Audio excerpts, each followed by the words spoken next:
El principio del carisma. La gente se interesa en la persona que se interesa en ellos. ¿Acostumbro a enfocarme en los demás y sus intereses o solo en lo mío? En agosto de 2003, Margaret y yo teníamos boletos para ir en un crucero por el Mediterráneo. Al llegar al área de recepción y abordaje, esperando a que nos ayudaran, una mujer un tanto mayor que nosotros se acercó y se presentó. «Hola, me llamo Phillips», dijo con una sonrisa brillante. «¿Cómo se llaman ustedes?» Después de presentarnos, dijo: «Qué gusto me da verles. Espero que nos conozcamos mejor. Los voy a dejar para que puedan registrarse. Tal vez podamos vernos esta noche durante la cena». «¡Qué persona tan simpática!», comentó Margaret, mientras nos registrábamos y recibíamos la llave para nuestro camarote. Después de terminar de desempacar en la tarde, ya me había olvidado de Phillips, pero cuando bajamos a cenar, la vimos hablando con varias personas. Tan pronto nos vio, sonrió y se acercó para saludar. «John y Margaret», dijo, «les presento a mi esposo Stanley». De inmediato nos incluyó en la conversación, de tal modo que terminamos cenando juntos. «¿A qué te dedicas?», me preguntó. «Soy escritor y conferencista», respondí. «Eso suena muy interesante. Cuéntame más». Le hablé sobre mi trayectoria y algunas de mis experiencias a medida que me hacía preguntas. Luego sostuvo una conversación con Margaret y en breve ya estaban hablando sobre arte y antigüedades. Durante los días siguientes, observé cómo Phillips y Stanley se presentaron a los 120 pasajeros del crucero y establecieron conexión personal con cada uno de ellos. Noté que Phillips se esforzaba para que cada persona se sintiera bien consigo misma. Ella iniciaba la conversación, y cuando alguien quería empezar a hablar de ella, Phillips no tardaba en volver al tema de la otra persona. Ya se sabía el nombre de todos, y tenía algo positivo que decir acerca de cada persona. Después de un par de días, la gente se la pasaba por el barco buscándola como si fuera la flautista de Hamelin. Todos se enamoraron de ella. En una de nuestras conversaciones con ella, me enteré de que Phillips y Stanley estaban jubilados y dedicaban su tiempo libre a viajar en cruceros y conocer gente. Al parecer, la estaban pasando de maravilla en sus años dorados. Cuando estaba a punto de terminar el crucero, le dije cuánto le apreciábamos Margaret y yo, y que nos encantaría mantenernos en contacto con ella. Ella sacó de su bolsillo una tarjeta de negocios que decía «Phillips y Stanley Hughes, tus amigos del crucero». Abajo tenía el logotipo de la línea de cruceros con la dirección y el teléfono de la pareja. Desde aquel crucero, Phillips nos ha escrito y nos ha hecho invitaciones para visitarla junto a Stanley en la Florida. Phillips Hughes es una de las personas más carismáticas que he conocido, una experta en conectarse con la gente. ¿Cuál era su secreto? Es lo mismo que aprendí en 1963, cuando mi padre me envió a mi primera clase con Dale Carnegie. Si usted quiere conectarse con los demás, enfóquese en ellos, no en usted mismo.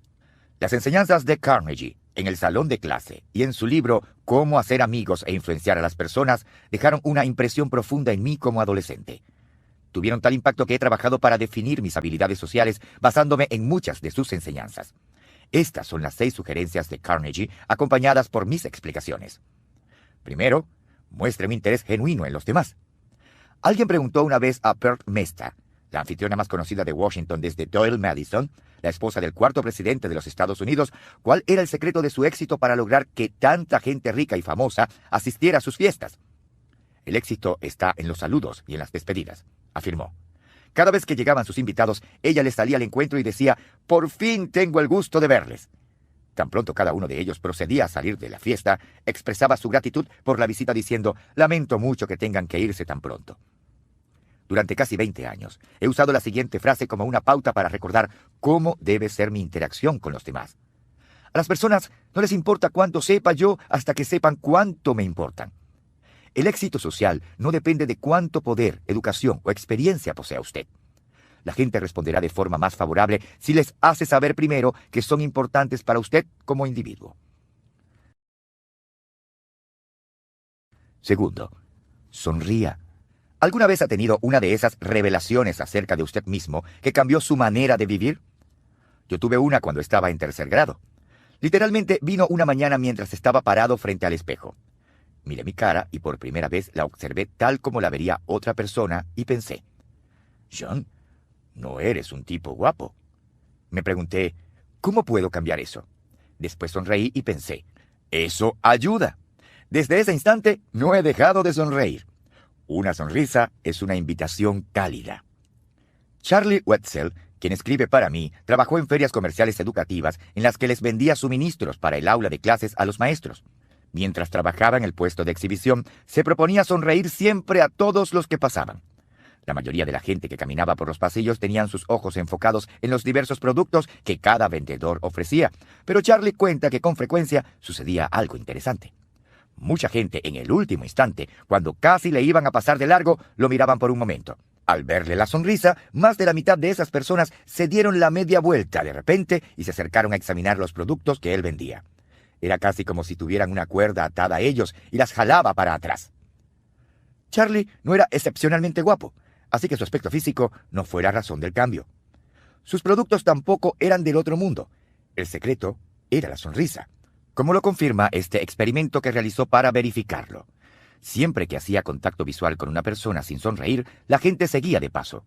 Si usted quiere atraer a otros, haga brillar su rostro con una sonrisa.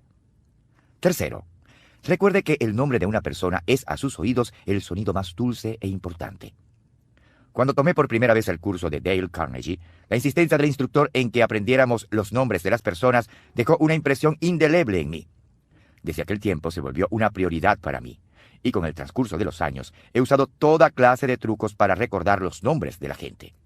Por ejemplo, encuentro una característica distintiva en el rostro de la persona y la asocio con su nombre. Hago truquitos con las palabras para acordarme de un nombre. Mientras fui pastor de una iglesia grande, me ofrecía memorizar los nombres de las personas que estuvieran dispuestas a dejarse tomar una fotografía instantánea. En cierto punto, llegué a tener como unas 500 fotografías para memorizar, las cuales llevaba a todas partes con argollas que atravesaban el hoyo que les había perforado en la esquina. Recuerdo que una vez en un avión saqué de mi maletín unas cuantas argollas para revisarlas y memorizar los nombres. Un pasajero que iba al lado me preguntó, ¿qué está haciendo? Le dije sin inmutarme, estoy viendo fotos de mi familia. Comentó, usted sí que tiene una familia grande. Mientras seguía pasando las imágenes una por una, le dije, sí, y espere a que tenga nietos. Cuarto, sea un buen oyente. Aliente a los demás a hablar de sí mismos. El novelista George Eliot aconsejó, trata de interesarte en algo más que la gratificación de deseos egoístas y pueriles en este mundo. Interésate en lo mejor del pensamiento y la acción, en hacer algo que sea bueno aparte de los accidentes de tu propia aventura. Busca tesoros en otras vidas, además de la tuya. Descubre cuáles son sus problemas y cómo se originan. ¿Cómo puede aplicarse este consejo? Escuchando. Ese fue el don de Philip Hughes, quien es una de las mejores oyentes que he conocido. Dos primeros ministros sobresalientes en la historia de Gran Bretaña son William Gladstone y Benjamin Disraeli. Se cuenta que una joven dama fue a cenar con ellos en diferentes ocasiones, y cuando le preguntaron qué impresión le había quedado de ambos hombres, ella dijo, después de cenar con el señor Gladstone, sentí que era el hombre más inteligente en toda Inglaterra, pero después de haber cenado con el señor Disraeli, me sentí como la mujer más inteligente en toda Inglaterra. Quinto, hable en términos de los intereses de la otra persona. Para ganar en las relaciones, una persona necesita hablar en términos de los intereses de la otra persona. Esto es verdad cuando conocemos a alguien por primera vez y también cuando se trata de edificar un matrimonio. Sexto, haga que la otra persona se sienta importante y hágalo con sinceridad. En conclusión, lo que usted necesita hacer es que los demás se sientan importantes. El encanto de Phillips no era una máscara, era fácil darse cuenta que trataba a la gente con amor genuino. Para ella, todas las personas eran importantes y cualquier persona puede aprender a valorar a la gente y hacerles sentir importantes. El autor Marcus Buckingham le llama a esta habilidad galanteo, que puede definirse como ganarse al otro. Según él, los individuos que tienen capacidad de galanteo toman la iniciativa de acercarse a las personas y quieren aprender sus nombres, hacerles preguntas y encontrar alguna área de interés común para que puedan empezar una conversación y establecer una conexión significativa. En su opinión, el galanteo es una fortaleza natural que algunos tienen y otros no. Creo que eso es cierto, pero también creo que cualquier persona puede desarrollar habilidades sociales y hasta aprender a tener carisma. Al hablar de carisma, todo se resume en esto. La persona sin carisma llega donde un grupo y dice, aquí estoy yo. Mientras que la persona con carisma llega a un grupo y dice, ahí están ustedes. Cualquiera puede aprender a hacer eso. Si usted quiere ser la clase de persona que hace sonreír a los demás cuando le ven llegar, sálgase de sí mismo, cambie su enfoque y muestre interés genuino en los demás. Al hacer estas cosas, su vida cambiará.